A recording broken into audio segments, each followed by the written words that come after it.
In this Python NiceGUI tutorial, we will make a web application that can log. After the values are entered into the input objects, I press the button. As soon as I press the button, the log message is shown on the screen. In the video, I will show you step by step how to do the application.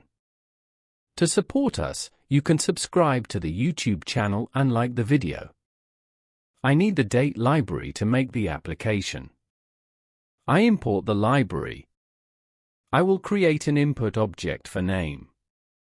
I am creating a variable. I send the title of the object to the input function.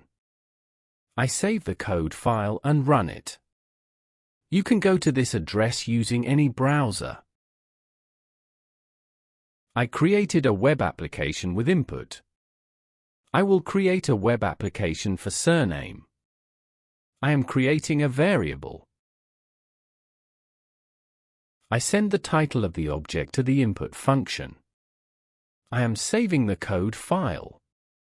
I added two input objects to the web page. I will create a button object. I send text, icon, and color values to the button function. I am saving the code file. I added the button object to the web page. I define a log object. I set the max line value to 10.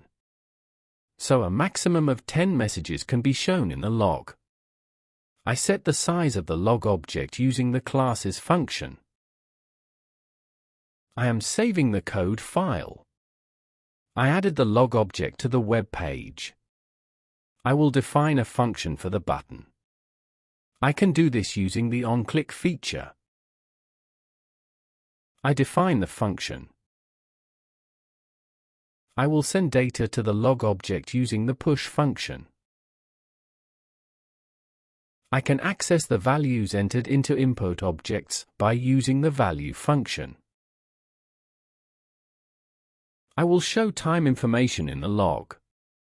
I can do this using the datetime library. I am saving the code file. I enter values into input objects.